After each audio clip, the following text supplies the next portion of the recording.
আচ্ছা, তো আমাদের 46 নাম্বারে বলেছে লিমিট এই জিনিসটা, তো এটা আমরা করার ট্রাই করি। এখানে কি দেয়া আছে আমাদের? লিমিট দিয়েছে a টেন্ডস টু জিরো, তো আমরা লিখলাম a টেন্ডস টু জিরো, এখানে 2 ডিভাইডেড বাই রুট ওভার কী কী দিয়েছে, 2 plus root over 2 plus 2 cos 4x, তাই তো? তো বেসিক্যালি এখানে কি হবে, এখানে আমার যে জিনিসটা হবে, এখানে প্রথমে 2 কমন নিব, তাহলে আমি যদি এখানে 2 কমন নিয়ে ফেলি, 2 কমন নিয়ে ফেললে এখান থেকে আসবে 1 প্লাস কস 4x, আর 1 প্লাস কস 4x এর ফর্মুলা কি? 1 প্লাস কস 4x আমি ডিরেক্ট লিখতে পারি 2 কস স্কোয়ার 2x, তাহলে আলটিমেটলি 2 কস স্কোয়ার 2x এর সাথে আবার 2 গুণ দিলে কত আসে? এখান থেকে আসে হচ্ছে 4 কস স্কোয়ার 4x, তাহলে এই পুরো জিনিসটা জায়গায় আমি লিখতে পারি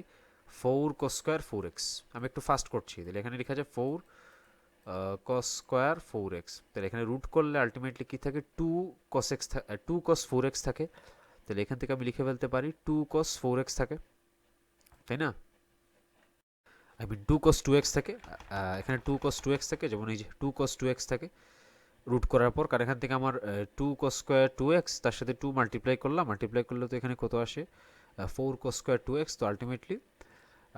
এটার সাথে আমি যদি ইয়ে করি, ডিরেক্ট লিখে ফেলি, তাহলে ডিরেক্ট লিখে ফেলতে পারি কি 2 cos 2x, রুট করার পর তো আর স্কোয়ার, আর 4টা হয়ে যাবে 2, তারপর আবার আমি যদি 2 কমন নিই, 2 কমন নিলে আবার এটা অর্ধেক হবে, হাফ হবে,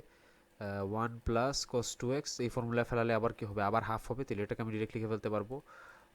2 cos স্কোয়ার এক্স লিখে ফেলতে পারবো। তো 2 cos স্কোয়ার এক্সের সাথে আবার 2 মাল্টিপ্লাই করলে হবে 4 cos স্কোয়ার এক্স, আমি এত ডিটেলস এগুলো করছি না, এখানে হবে 4 cos স্কোয়ার এক্স, আবার 4 cos স্কোয়ার এক্সকে 4 cos স্কোয়ার এক্স আমি যদি আবার রুট করি, সেটা হয়ে যাবে কত, 2 cos 2x হয়ে যাবে, সেটা হয়ে যাবে কি 2 cos 2x, মানে 2 cos x হয়ে যাবে, কারণ 2টা তো আমার অর্ধেক হয়ে যাবে, তাই না? কারণ আমার এই যে এখানে ফর্মুলা যে বসালাম, এখানে তো এই 2টা অর্ধেক হয়ে গেছে, তো এই অর্ধেকটা বসবে। আচ্ছা, তো এই জায়গায় আমি ডিরেক্ট লিখে ফেলতে পারি হচ্ছে গিয়ে 4 cos square x, 4 cos square x, পরে আবার আমি রুট করব, রুট করলে আবার আলটিমেটলি থাকবে হচ্ছে গিয়ে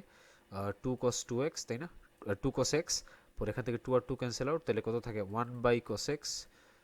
তাই না? আমি সিম্পলিফাই করে এটা পাই, আর 1 বাই cos x এর জায়গায় আমি যদি 0 বসাই দিই, 0 বসাই দিলে কত হয় 1 বাই 1, আনসার তাহলে হবে আমার 1।